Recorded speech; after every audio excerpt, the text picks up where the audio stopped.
Hello student, welcome back to my YouTube channel. आज का फिर से आप सभी का बीसीएसपी के अपने टीम, अपने चैनल, अपने यूट्यूब चैनल में स्वागत है। और आज हम फिर से एक सेट लेकर उपलब्ध है साइंस का। और ये साइंस का जो चीज़ें हैं ये सारे बच्चों के लिए है। जो बच्चे भी इससे जुड़ेंगे, पढ़ेंगे, बहुत मज़ा आएगा। और देन एक बात की बताते हैं कि 8 क्लास के लिए तो भाई स्पेशल तैयारी चल रही है। तो आशा होगा कि हमको सारे बच्चे, आप सभी ने बढ़िया से तैयारी वारी कर रहे होंगे, है ना। और हमारी मेहनत भी रंग लाएगी। तो इस पे हम लोग बात करेंगे। और एक चीज़ के लिए आप सभी बच्चों को बधाई देना चाहते हैं कि आज हम लोग का यूट्यूब चैनल जो है 1K हो चुका है, यानी 1K सब्सक्राइबर कंप्लीट हो चुका है।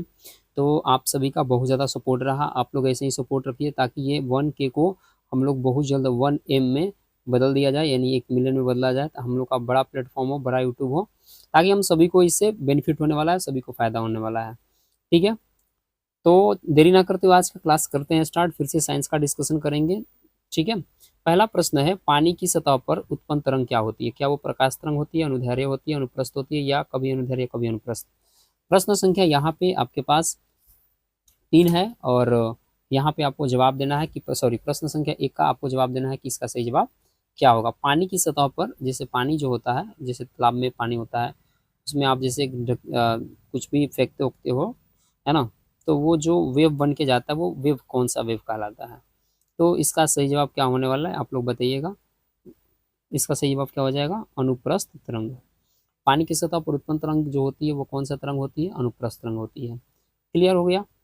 अगला प्रश्न की तरफ हम लोग बढ़े। सेकंड नंबर क्वेश्चन एक मस्ट भी यही क्वेश्चन है, आपको इसको पकड़ना होगा और जवाब देना होगा। एक कण आर त्रिज्या के वृत्त में गति में कर रहा है, आधी चक्कर पूरा हो जाने में चली गई दूरी और तथा विस्थापन क्रमशः क्या होंगे? तो देखिए, ये क्वेश्चन को आपको बनाने के लिए थोड़ा सा सेंस की आवश्यकता पड़ेगी। आर एक कण है जो आर त्रिज्या के वृत्त में गति कर रहा है। तो एक मान लो कि वृत्त है भाई, और ये आर त्रिज्या पर क्या कर रहा है? गति कर रहा है। ठीक है, क्लियर है। कोई कण है और इस वृत्त पे क्या कर रहा है? गति कर रहा है, जिसकी त्रिज्या क्या है? आर है। कह रहा है कि वो आधा चक्कर चल रहा है। मान लो कि यहाँ से चलना अगर स्टार्ट किया, सोच लो यहाँ से चलना स्टार्ट किया और यहाँ आ गया, तब तो आधा हो जाएगा, यानी आधा चल दिया। बोल रहा है कि उसके द्वारा चली गई दूरी बताना है। तो वो दूरी चला कितना, आप सोच के देखो। एक वृत्त हो गया और इसका आधा चला है, यहाँ से यहाँ तक चला है, तो वो चला कितना है और उसका विस्थापन क्या होगा? तो आप बताओ, यहाँ से यहाँ तक चला है, तो देखो पूरे वृत्त का ये जो सर्कल होता है ना, इसका जो बाहरी एरिया यहाँ पे जो हम दिखा रहे हैं, इसको परिधि कहते हैं। और पूरे वृत्त का परिधि जो होता है, उसका फॉर्मूला होता है 2πr। क्या होता है फॉर्मूला? 2πr। तो ये पूरे वृत्त का होता है 2πr। तो चूंकि ये आधा चला है, तो यहाँ से यहाँ तक ही केवल चला है, आधा चला है, तो इसका मतलब क्या हुआ? इसका मतलब कि आधा चला है तो 2 से भाग कर देते हैं, यानी पाई आर। पाई आर इतना, पाई आर इतना, पाई आर, तो फिर 2πr हो जाएगा। मतलब मेरा समझ में आ गया। यानी वृत्त पर अगर हम आधा चलेंगे तो हम कितना चले? पाई आर चले। कितना चले? पाई आर। अब तो ठीक है, तो ये तो चली गई, मेरा दूरी हो गया। फिर यहाँ पे बात कर रहा है विस्थापन का। भाई विस्थापन क्या हुआ? तो हम यहाँ से स्टार्ट किए, फिर यहाँ पे चले, तो आप एक बार सोच के देखो, है ना। ये आर है और ये आर है। विस्थापन क्या होता है? न्यूनतम दूरी। अगर इस पॉइंट से मेरे को इस पॉइंट पे आना है, तो हम ये जो चले, ये तो हो गया मेरा चाल, लेकिन यहाँ से यहाँ सीधा जो चल देते, ये हो जाता मेरा वेग। मतलब विस्थापन, क्योंकि शॉर्टकट जो रास्ता होता है इस जगह से इस जगह पे आने के लिए, ये विस्थापन होगा। ठीक है, आप यहाँ से आ रहे थे, हम यहाँ सीधे आ गए, तो कितना चले? तो ये आर चले और ये आर चले, कितना? 2r चले हम। इसलिए इसका ऑप्शन नंबर क्या हो जाएगा? 2 हो जाएगा। अगला प्रश्न आप लोग की स्क्रीन पे है, और ये भी एक न्यूमेरिकल है, तो ध्यान देना है, न्यूमेरिकल बनाने आना चाहिए। न्यूमेरिकल आपके पास 3 है। 3 नंबर न्यूमेरिकल कह रहा है कि किसी स्थान पर सरल लोलक की लंबाई 1 मीटर है। एक सरल लोलक है ना, उसकी लंबाई कितनी है? 1 मीटर। दिमाग लगाना है। ठीक है, किसी जगह पे सरल लोलक की लंबाई कितनी है? 1 मीटर है। ठीक है, और क्या दे रखा है भाई? कह रहा है कि उसके दोलन का आवर्तकाल जो दिया है 2 सेकंड दिया है। आवर्तकाल मतलब जिसको हम लोग टाइम बोलते हैं, तो 2 सेकंड दिया है। तो कह रहा है उस स्थान पर गुरुत्वीय त्वरण ज्ञात करें। तो गुरुत्वीय त्वरण का मतलब होता है स्मॉल जी का मान ज्ञात करना है। तो आपको इस फॉर्मूलाज को आपको पढ़ने के लिए, इसको बनाने के लिए, थोड़ा सा आप लोग को एक फार्मूला हम बता देते हैं। आप इस फार्मूला पे निकालिएगा और इसका आंसर जो आएगा आप आसानी से इसको मतलब लिख सकते हैं। तो यहाँ पे जी का जो वैल्यू निकालना है, वो जी का वैल्यू निकलेगा कैसे? क्योंकि हमको तो सरल लोक की लंबाई यानी एल का मान दे दिया है 1 मीटर, एल फोर लेंथ होता है नहीं, लंबाई 1 मीटर दिया है। आवर्तकाल दे दिया मेरे को 2 सेकंड। ठीक है, अब कह रहा है कि घूर्णन त्वरण यानी मेरे को कह रहा है कि जी का मान आप निकाल के दिखाओ। जी का मान भाई निकलेगा कैसे, ये सोचने की बात है। तो जी का मान जब भी आप निकालने के लिए कोशिश करते हो, एक फॉर्मूला होता है टेंशन यानी पीरियड काल के लिए, तो टी बराबर 2 पाई, फिर से देते हैं यहाँ पे टी बराबर 2 पाई, और यहाँ पे हो गया एल बट्टा क्या होता है जी। ठीक है, ठीक है, तो यहाँ पे हम लोग का फॉर्मूला हो गया टी बराबर क्या होता है 2 पाई एल इंटू जी। तो भाई टी का मान पता है, एल का मान पता है, जी का मान तो मेरे को निकालना है। तो टी का मान यहाँ पे मतलब इसका मान होगा क्या। अगर मैं आपको एक बात बताऊं कि आप सोचकर भी इसका जवाब दे सकते हो तो आप मतलब दे लो, लेकिन आपको यहाँ से जी का मान के लिए डायरेक्ट हम उसको कैलकुलेट करेंगे तो हमारे पास फॉर्मूला हो जाएगा 4 पाई आर स्क्वायर, क्या होगा 4 पाई आर स्क्वायर। ठीक है, और उसके बाद हम लोग का क्या हो जाएगा, वहाँ पे बचा था टी, तो टी का स्क्वायर। देखो भाई यहाँ से आर का मान आपको पता है, सॉरी 4 पाई स्क्वायर ना, हम गलत लिख रहे थे। जी बराबर जो हम लोग का रिटर्न निकल के आएगा तो वो क्या होगा 4 पाई का स्क्वायर एल, और ये आएगा टी स्क्वायर। तो एल का मान पता है, टी का मान पता है, हम पुट करेंगे। जैसे इसमें मान पुट करेंगे आप कैलकुलेट कीजिएगा, आपका आंसर आएगा 9.87 मीटर पर सेकेंड स्क्वायर। और आपको पता होना चाहिए कि स्मॉल जी का मान हमेशा याद करके रखिएगा 9.8 मीटर पर सेकेंड स्क्वायर होता है, ये वैल्यू याद करके आप लोग रखिएगा। क्लियर हो गया। प्रश्न आगे बढ़ चला जाए, 4 नंबर प्रश्न हमारे पास है, किसी गैस का आयतन स्थिर बनाए रखा जाए तो ताप के बढ़ने पर गैस का दाब क्या होगा। किसी गैस का आयतन को हम लोग क्या कर दे रहे हैं, स्थिर कर दे रहे हैं, और इसमें ताप बढ़ रहा है, तो गैस का दाब क्या रहेगा, स्थिर रहेगा, बढ़ेगा, घटेगा या बढ़ेगा। प्रश्न संख्या 4 है, आपको बताना है कि यहाँ पे कंडीशन क्या होगा। तो कभी भी आप बात याद रख लो भाई, अगर आयतन को आप यहाँ पे बढ़ा रहे हो, सॉरी कंट्रोल करके रखे हुए हो, और इसमें आप टेम्परेचर को क्या कर रहे हैं, हम लोग टेम्परेचर दे रहे हैं, तो भाई जाहिर सी बात है कि गैस जो होगा ना उसके पार्टिकल काफ़ी भागना शुरू करेगा, काफ़ी डिस्ट्रॉय करेगा, इधर उधर भागेगा, है ना। तो ये पार्टिकल क्या करेगा, इस गैस के जो बर्तन है इसके दीवार पे क्या करेगा, दाब डालेगा, प्रेशर डालेगा, तो प्रेशर बढ़ेगा, जितना टेम्परेचर होगा ना उतना प्रेशर इस पे बढ़ेगा। ठीक है, तो यहाँ पे क्या होगा कि अगर किसी भी आयतन को अगर स्थिर रख रहे हैं तो यहाँ पे अगर उसको टेम्परेचर दोगे, किसी भी आप मतलब बर्तन की बात कर रहे हैं, अगर आप इसमें गैस को रख दियो और गैस को रखने के बाद आप इसको टेम्परेचर दे रहे हो, आप टेम्परेचर जब दोगे तो याद रखिएगा कभी भी इसका प्रेशर, इसमें के गैस का प्रेशर बढ़ेगा। जैसे मान लो कि आप कुकर में खाना बनाते हो, कुकर में खाना बनता है, नीचे से हम टेम्परेचर देते हैं, तो नीचे से जो टेम्परेचर देते बताओ इसमें गैस जो होता है, गैस फॉर्म में पानी आता है, और गैसीय फॉर्म में जब पानी आता है तो बताओ यहाँ पे जो सीटी लगा रहा था इसको उठाता है कि नहीं उठाता है। ये इसका मतलब कि गैस में कुकर में उसका क्या हो रहा है, प्रेशर इंक्रीज कर रहा है, बढ़ रहा है। ठीक है, आगे की तरफ हम लोग बात करते हैं। चलिए, तो अगला क्वेश्चन हम लोग के पास 6 नंबर यहाँ पे प्रश्न रहेगा, और प्रश्न यहाँ पे ये कह रहा है कि एक व्यक्ति को बिजली की चमक देखने में 3 सेकंड बाद बादल की गरज सुनाई पड़ती है, तो हवा में ध्वनि का वेग 330 मीटर हो तो बादल की दूरी उस व्यक्ति से कितना होगा। आप बताओ कि पहले बिजली की चमक आती है या पहले गरज आता है। तो हमेशा याद रखना, पहले बिजली की चमक आती है उसके बाद गरज आता है। क्यों, क्योंकि बिजली की चमक एक प्रकाश है, गरज एक ध्वनि है। तो सबसे ज़्यादा रफ्तार जो होता है वो किसका होता है, कभी भी याद रखिएगा, लाइट का, यानी प्रकाश का सबसे ज़्यादा रफ्तार होता है, और ध्वनि का रफ्तार जो होता है वो कम होता है। इसलिए ध्वनि हम लोग के पास बाद में आती है और बिजली की चमक पहले आती है। यहाँ पे उसी पर क्वेश्चन पूछ दिया है कि चमक दिखाई दी, है ना, जो चमक उसको दिखाई दी वो चमक 3 सेकंड बाद उसको गरज सुनाई दिया। तो बताओ ध्वनि का वेग अगर 330 मीटर पर सेकंड है तो बादल और व्यक्ति के बीच की दूरी कितना है। डरने की आवश्यकता नहीं है, इस प्रश्न को कैसे बताना है, बादल और उस व्यक्ति के बीच की दूरी, तो कितना सेकंड के बाद देखा ध्वनि को, सुनाई दिया उसको 3 सेकंड बाद, और ध्वनि का स्पीड कितना था 330, गुणा कर दो, सिंपल बात है, तितरी के 9 यहाँ 0, 990, इसका क्या हो जाएगा, सही आंसर हो जाएगा। अगला प्रश्न पे हम लोग बढ़ चले। प्रश्न है, हमारे घरों में सभी उपकरण 220 वोल्ट पर कार्य करता है तो यह संकेत किसका है। हमेशा याद रखना है, अपने घर में जो भी विद्युत उपकरण होता है अगर वो 220 वोल्ट पर है तो कभी भी ध्यान देना है कि वो समानांतर क्रम में जुड़ा होगा। इसका डायरेक्ट आंसर बता रहा है, टाइम ज़्यादा नहीं लिया जाएगा। ठीक है, अगला प्रश्न आपके स्क्रीन पे यहाँ पे आ चुका है, 8 नंबर आपके पास यहाँ पे प्रश्न यहाँ पे कह रहा है बाबू, क्वेश्चन है, विद्युत ताप युक्तियों और उपकरणों में उच्च प्रतिरोध के तार का व्यवहार होता है। विद्युत ताप युक्तियां चाहे उपकरण में आप किस तरह के प्रतिरोध का इस्तेमाल करते हो? ऑप्शन आपके पास यहाँ पे 4 है, आप बताओ किस पे करते हो।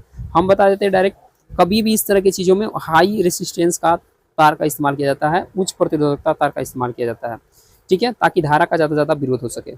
और ज़्यादा जितना धारा का विरोध होगा उतना ही दिमाग लगाना है कि इसमें कंडीशंस क्या आएगा, उतना ही ज़्यादा आपको इसमें ये आएगा, उतना ही ज़्यादा मतलब क्या होता है कि इलेक्ट्रिसिटी का पैदा होना और इस कंडीशंस में आना, ये कहानियाँ घटेंगी, ठीक है। अगला प्रश्न हम लोग के पास यहाँ पे ये है कि जो क्वेश्चन है, अगला प्रश्न हम लोग के पास यहाँ पे है 9 नंबर प्रश्न कह रहा है कि एक विद्युत बल्ब विद्युतीय ऊर्जा को किसमें बदलता है? एक विद्युत बल्ब विद्युतीय ऊर्जा को किसमें बदलता है? आप विद्युत बल्ब जो जलाते हो, आप ये विद्युत ऊर्जा लेता है, आप इस बदलता किसमें है? तो आपको पता है कि ये प्रकाश में बदलता है। क्या इसमें प्रकाश कहीं ऑप्शन है? कहीं नहीं है। तो 4 नंबर आंसर मारिए, इसका कहानी खत्म है ना। 10 नंबर प्रश्न पे चला जाए। 10 नंबर क्वेश्चन कह रहा है कि नवीकरणीय ऊर्जा का स्रोत है सौर ऊर्जा, नाभिकीय ऊर्जा, कोयला तथा तेल से प्राप्त ऊर्जा, प्राकृतिक गैस। नवीकरणीय ऊर्जा का स्रोत बताओ क्या होगा भाई? नवीकरणीय ऊर्जा का जो स्रोत होगा एक्चुअल में क्या होगा, है ना। नवीकरणीय का मतलब ही होता है कि आप जिस ऊर्जा का एक बार इस्तेमाल कर लिए उसका इस्तेमाल आप बार बार कर सकते हो। तो सौर ऊर्जा का इस्तेमाल आप एक बार करते हो तो बार बार करते हो। सौर ऊर्जा का मतलब होता है सूर्य का ऊर्जा, तो सूर्य की ऊर्जा का इस्तेमाल आप बार बार करते हो।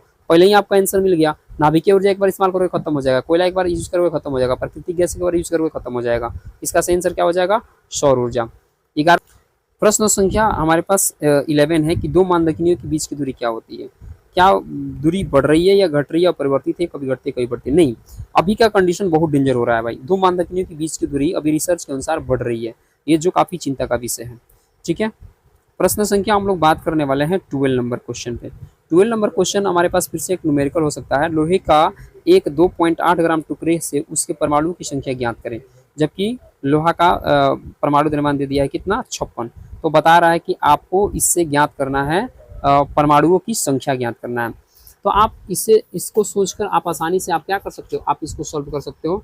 हम आपको एक तरीका बता देते हैं कि इस प्रश्न को सॉल्व करने के लिए आपको कौन सा दिमाग लगाना है, ठीक है। एक चीज़ पहले आप एक बात बता दो, जब भी इसको अगर आप लोग को निकालना होगा, ठीक है, इस क्वेश्चन का जवाब जब भी आपको देना होगा, थोड़ा सा ये क्वेश्चन न्यूमेरिकल थोड़ा सा हाई लेवल की है, तो थोड़ा टाइम इस न्यूमेरिकल में लगेंगे। तो हम शॉर्ट में बताते हैं कि पहले आप जानो कि अवगाड्रो संख्या एक होता है। अवगाड्रो संख्या का मान होता है 6.022 गुणे 10⁻23 होता है, ठीक है। तो ये एक हो गया अवगाड्रो संख्या का मान। ये जो अवगाड्रो संख्या है, ठीक है, ये जो एक अवगाड्रो संख्या है, ये कभी भी याद रखना, जब भी एटम नंबर निकालना होगा ना तो इस नंबर की आवश्यकता पड़ेगी। हो सकता है कि आपके एग्जाम में डायरेक्ट प्रश्न पूछ दे कि अवगाड्रो संख्या का मान कितना होता है, तो 6.022 गुणे 10⁻23 या 2 की जगह पे यहाँ पे कभी कभी 3 भी लिख देता है, तो इससे किसी को घबराने की आवश्यकता नहीं है, ठीक है। अब रहा बात कि हम लोग यहाँ पे जो प्रश्न बना रहे हैं ये इसका जवाब क्या होने वाला है, तो हम लोग इसके चूंकि जवाब पे हम लोग बात करेंगे, इस पे कैलकुलेशन पे हम लोग बात करने वाले कि इसका कैलकुलेशन क्या होने वाला है, ठीक है। तो देखो यहाँ पे आप एक बात बताओ, यहाँ पे लोहा का अगर हम लोग को परमाणु अगर निकलना है तो लोहा का टुकड़ा कितना है? तो 2.8 है, ठीक है। अब हमेशा याद रखो, देखो ये बनता कैसे है। अवगाड्रो संख्या कितना होता है? 6.022 गुणे 10⁻23, ठीक है, ये अवगाड्रो संख्या होता है 10⁻23। और जितना इसका परमाणु भार होता है इसको रख दो आप नीचे, आप इसको कैलकुलेट करो, और कैलकुलेट जैसे आप करोगे तो कैलकुलेट करने के बाद इसका जो जवाब आने वाला है वो आपको इजीली बता देते हैं कि वो जवाब आएगा 3.0011 इंटू 10⁻22 आएगा। इसको फिर से अगर हम किसी भी लेक्चर में इसको और डीपली बता सकते हैं, ठीक है। फिलहाल आगे हम लोग बढ़ते हैं। 13 नंबर प्रश्न एक इजी प्रश्न है आपके पास। एक तत्व एम का द्रव्यमान दिया है 24 और इसका परमाणु संख्या दिया है 12, तो बताना न्यूट्रॉन संख्या कितना होगा? कुछ करना नहीं, 12 24 में से 12 घटा दीजिए, कितना आंसर हो जाएगा? 12। कभी भी द्रव्यमान दे दिया हो और परमाणु संख्या दे दिया हो, द्रव्यमान संख्या दे दिया हो और न्यूट्रॉन संख्या निकालने के बोले तो द्रव्यमान संख्या में से परमाणु संख्या घटा दीजिए, वही आंसर हो जाएगा। तो 12 इसका क्या हो जाएगा आंसर? 24 में से 12 गया 12। टिंचर आयोडीन घोलक है। प्रश्न संख्या 14 नंबर क्वेश्चन आपके पास है और बताना है कि टिंचर जो आयोडीन है वह किसका घोलक है। क्या आप बता सकते हो? जल का, कार्बन डाइऑक्साइड का, आयोडीन का, अल्कोहल का। प्रश्न संख्या आपके पास 14 है और इसका सही जवाब बताइए क्या होगा। टिंचर आयोडीन में घोलक है, कौन है? तो अल्कोहल। याद रखना है। 14 नंबर प्रश्न का जवाब हो जाएगा क्या चीज़? अल्कोहल। अगले प्रश्न की तरफ बढ़ चला जाए। देखिए आज का थोड़ा सा क्लास हमको भी लग रहा है कि थोड़ा डिस्टर्बेंस चल रहा। प्रश्न संख्या, अम्लीय वर्षा करते हैं कौन भाई? अम्लीय वर्षा करते हैं, अम्लीय वर्षा कौन करेंगे? SO2 गैस और NO2 गैस, या जल और CO2, या ऑक्सीजन और नाइट्रोजन, HCl और HNO3। आपको बताना है कि एक्चुअल में ये मतलब करते कौन है अम्लीय वर्षा। 15 नंबर प्रश्न आपके पास है और बताना है। और इसका पीछे भी हम लोग प्रश्न पर डिस्कशन कर लिए होंगे, जो पीछे का वीडियो बच्चे देखे होंगे उनको ये आसानी से मिला होगा। तो याद रखिएगा, ये 2 गैस जिम्मेवार होता है अम्लीय गैस कराने के लिए, ठीक है। यही पानी से रिएक्ट करके एसिड में कन्वर्ट हो जाता है। प्रश्न संख्या यहाँ पे है, ऑक्सीकरण अवकरण अभिक्रिया कौन है? ऑक्सीकरण अवकरण माने ऑक्सीकरण भी होना चाहिए, अवकरण भी होना चाहिए। तो एक में से क्या होता है कि ऑक्सीजन को हटना और एक में जाकर जुड़ जाना। तो ये किस में हो रहा है? 16 नंबर प्रश्न आपके पास है और आपको बताना है कि ये घटना घट किस में रही है, ठीक है। तो आप अगर इसको इजीली पकड़ने की कोशिश करो तो आप आसानी से इसको पकड़ लोगे। आप ये घटना बताओ कि ऑक्सीकरण अवकरण अभिक्रिया किस में हो रहा है, ठीक है।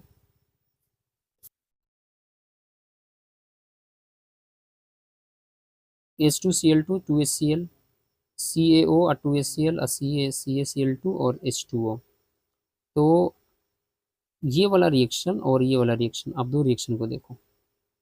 इस रिएक्शन को देखो, इसमें CaOH का होल्ड पास, तो यहाँ से O निकला और इसमें आके जुड़ा, है ना। और यहाँ से Cl उठकर यहाँ आया और इसमें जाके जुड़ गया। तो चूंकि यहाँ से ऑक्सीजन इसमें जाके जुड़ा तो यहाँ पे ऑक्सीकरण हुआ, और यहाँ पे क्या हो रहा है? ऑक्सीकरण। लेकिन यहाँ से कोई अवकरण की क्रिया नहीं हो रही है। उसके बाद अगर CaO को अगर देखते हैं तो इसमें से O गया, इसमें जाकर जुड़ गया, और Cl जो है ये CaO के पास आ गया। तो यहाँ पर ऑक्सीकरण अवकरण की क्रिया, ऑक्सीकरण अवकरण की अभिक्रिया की बात चल रही है। तो जो कंडीशन, हाँ देखिए, जो कंडीशन इसमें दिख रहा है वही कंडीशन इसमें दिख रहा है, दोनों में सेम कंडीशंस दिख रहे हैं। इसमें इसमें इसमें क्या हो रहा है कि इसमें CaCO3 में O है, वो इसके पास है, और फिर ये एक नया प्रोडक्ट तैयार कर रहा है।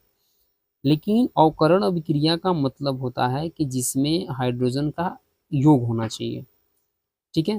तो ये आप एक डायरेक्ट अभिक्रिया देख रहे हो जिसमें ऑक्सीकरण अवकरण की अभिक्रिया हो रही है। तो इस तरह से इसका जवाब 16 का सेकंड हो जाएगा। इसमें जल अपघटन की क्रिया बताना है।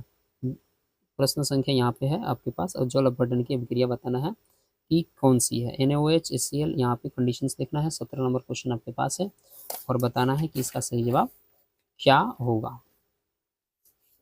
जल अपघटन की क्रिया कौन सी है? प्रश्न संख्या 17 आपके पास है, इसका सही जवाब बताना है क्या होगा। तो जल अपघटन में हमेशा याद रखना है कि उसमें जल होना तो बहुत जरूरी है। तो इसमें जल है तो ठीक है, इसमें तो जल है लेकिन जल अपघटन क्रिया नहीं हो रही है। इसमें जल है, ये नहीं है, इसमें जल है, ये नहीं है, ऐसे ही काट दो। इसमें जल है और जल अपघटन क्रिया यहाँ पे हो रही है, इसलिए इसका ऑप्शन क्या हो जाएगा? 3 हो जाएगा। अगला है, ये दिया हुआ है और बताना है कि ये क्या होगा, क्या कहलाएगा, ये कौन सी अभिक्रिया है, ठीक है। गर्म कर रहे हैं NH3 और ये बन रहा है आपका, और बताना है आपका इसका सही जवाब क्या होगा। तो जब भी आप गर्म करने की बात करते हो तो ये ऊष्मीय अपघटन का काम हो रहा है। अपघटन क्यों हो रहा है भाई? क्योंकि ये टूट रहा है। और क्यों टूट रहा है? क्योंकि ऊष्मा की वजह से टूट रहा है, तो इसलिए टूट रहा है, तो इसलिए ऊष्मीय अपघटन हो जाएगा।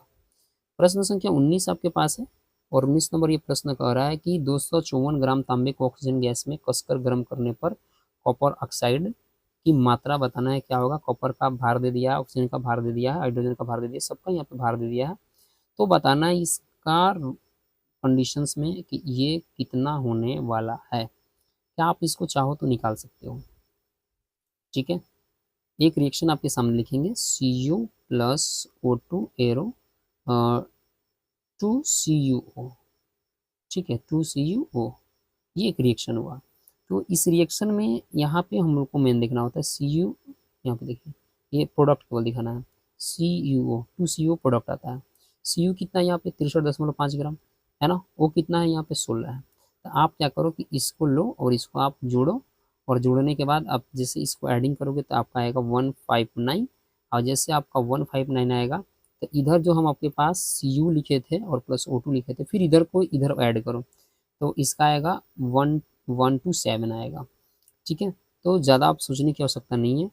1 इस प्रश्न को देखिए कैसे किया जाता है। 254 मल्टीपल 1 कितना आया था 59, 159, ये बटा कर दो 127। जैसे ही आप इस पे इसका कैलकुलेशन आप करते हो तो ये जो इसका आंसर जो आता है वो आता है 318 ग्राम। थोड़ा सा ये चीज़ को याद करना रहता है। ठीक है, तो समझ में आ रही है तो अच्छी बात है, और नहीं आ रही है तो फिर अगले लेक्चर में इसको डीपली करने की कोशिश किया जाएगा। ठीक है, 20 नंबर क्वेश्चन है, स्तंभ फर्स्ट और मधु का स्तंभ सेकंड मधु से सुमेल करना है, मिलाना है। श्वेत फास्फोरस का इस्तेमाल कहाँ करते हो, लाल फास्फोरस का इस्तेमाल कहाँ करते हो, क्लोरोफॉर्म का इस्तेमाल कहाँ करते हो, जिंक सल्फाइड का इस्तेमाल कहाँ करते हो, आपको बताना है। क्वेश्चन नंबर आपके पास 20 है और 20 का सही जवाब आपके पास बताइए क्या होने वाला है। 20 नंबर क्वेश्चन है और फटाफट इसको बताने की कोशिश करना, इसका सही जवाब क्या होगा। देखिए यहाँ पे आपको दिखा देते हैं। जिंक सल्फाइड का इस्तेमाल चूहा मारने में किया जाता है। क्लोरोफॉर्म का इस्तेमाल कहाँ करते हो, क्लोरोफॉर्म का इस्तेमाल आप कहाँ करते हो, क्लोरोफॉर्म का इस्तेमाल निषेचक पदार्थ, कभी भी सुहाकर बेहोश करने उड़ने में इसका इस्तेमाल किया जाता है। और सी का आप लेके चले जाओ अग्नि बम, श्वेत फास्फोरस का अग्नि बम में इस्तेमाल होता है, लाल फास्फोरस का हम लोग इस्तेमाल DSLI में करते हैं, इसलिए इसका आंसर हो जाएगा 4। ठीक है, अगले प्रश्न की तरफ हम लोग बढ़ चले। अगला प्रश्न अब फटाफट, अब टाइम नहीं लेंगे। वैसी रासायनिक अभिक्रिया जो प्रकाश ऊर्जा के अवशोषण द्वारा शुरू होता है, प्रकाश ऊर्जा के अवशोषण द्वारा होता है, प्रकाश रासायनिक अभिक्रिया कहला जाएगा क्या, अवशोषण द्वारा शुरू होता है। 21 नंबर प्रश्न हमारे पास है और 21 नंबर प्रश्न का जवाब क्या हो जाएगा, 2 हो जाएगा। प्रकाश की वजह से हो रहा था, प्रकाश रासायनिक अभिक्रिया हो जाएगा। ठीक है,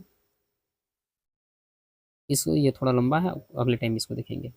23 नंबर क्वेश्चन है कि शारीरिक संरचनाओं में चमगादड़ के पंख के समझात क्या होता है, मानव की भुजा, तितली का पंख, मछली का पूंछ या शार्क या डर्सल।